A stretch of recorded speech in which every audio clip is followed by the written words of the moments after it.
Hi, I'm Dr. Burkett, and today we will talk about the conductor stance. So let's go. Why is it important that we develop a positive stance in front of our groups? Well, the primary reason is because we get back what we show them. It's a matter of mimetics. So if they see something or if we see something, we tend to imitate it, consciously or subconsciously. So it's important that our stance shows to them what we would like them to look like, our singers, while they're singing. And so you'll see that the conductor's stance pretty much is similar or identical to the singer's stance. All right, so getting the right conducting stance is not about holding yourself into position or forcing yourself into position.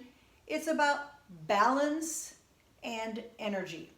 So let's start at the very bottom and work our way up. Let's start with the feet. If feet are about shoulder width apart, it is the most conducive to balance, and that's why we do that.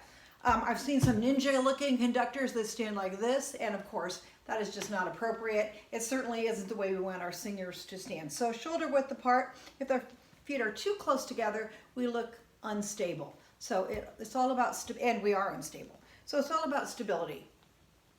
Now, to find balance in the feet, it's a matter of finding imbalance in the feet and then counteracting that. So, would you do this for me? Balance on your inside big toes. Balance on your pinky toes. Balance, and I say balance, but you really can't. Balance on your inside heel. And then balance on your outside heel. And you're going to find, as I said, that's really imbalance. We cannot do that. And it's really interesting. We all kind of have a different place that our body likes to be. Mine likes to be back a little bit, and so I need to counteract that. But now take all four of those points, inside big toe, pinky toe, inside heel, outer heel, and find the place where all four of those balance together at the same time, simultaneously, evenly at all 4 points. That should be your balance point. Once you find balance, the rest of your body is free. Remember, conducting is movement, but it's balanced movement. It's not stiff rigidity. That's not what music is. So remember, we are trying to look like the music. So we need to be balanced so that we can allow expressive movement that has purpose rather than stiff movement or extraneous movements that don't have any purpose. Let's move up. Now that we've found our balance point, and double check yourself on that, we're moving up to the knees. Knees must not be locked. Let them be flexed slightly. Now you don't want to be the conductor who bobs on every downbeat. That's very distracting, and we'll talk about that later. But as long as you're balanced and the knees are slightly flexed, then you've got that sense of movement. It's there. You can allow the music to flow. Moving our way up, the hips are incredibly important. That's kind of where your focal point is, kind of the core of your body. And much like working out, the core is really important because in conducting, there's a sense of energy that needs to continuously move up from the core or the hips, and also simultaneously an energy that flows down into your feet, into the ground, so you feel connected to the ground, but you also feel the sense of space and lift. And it opens the body up vertically. Let's do an open horizontal also. Remember, you're feeling energy. I think of an arrow moving upward and an arrow moving downward in front of my body. Feel those two energies happening simultaneously on the balanced feet. And now sideways, to feel the sideways openness as a conductor, put your hands together and feel a closed position. This exercise is called the eagle spread. The eagle is spreading its wings.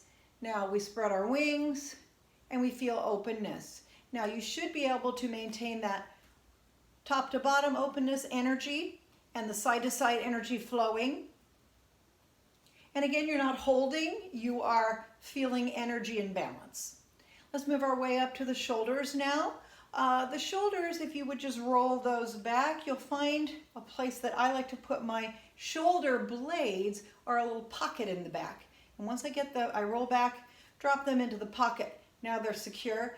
And that means when I'm conducting, there's movement, but I'm not shoulder conducting. So again, everything, there's energy, there's movement, but it's balanced. Moving up now, make sure that your face is relaxed. The face is one of the most important ways we communicate with our groups. And if you have a resting face that looks angry, that looks anxious, that looks closed, that will affect the sound you get from your choir. So let's practice that by closing our face as tightly as possible. Again, doing the thing to do. And then opening our face, there's an open face. Okay, especially up in the forehead and the eyes, the face needs to be open. Make sure that your jaw is relaxed. I've seen some conductors who clench their jaw when they're conducting. Again, your choir will reflect that back to you. Okay, balanced body, bottom up, energy up and down, energy sideways, shoulder blades dropped in the pocket, head is balanced on the top of the spine, nice and free. Sometimes I'll do some head rolls just to make sure it's relaxed. But I do that only in the front. I do not go around to the back. I don't think that's healthy. Excellent, excellent. And then remember the face is open. The face is a very, very powerful form of communication. So do not underestimate that. Once we're in our position, you can see everything. You have so much movement. You have nice flow. You know, you can move your body a bit to the music as long as it's not distracting. But everything is in balance. Once it's balanced, the arms in particular are very, very free. Final thing that I just wanted to remind you of, and that is when you're working on your conductor stance and getting into position, get rid of any idea at all that you can't do this, because you can do it.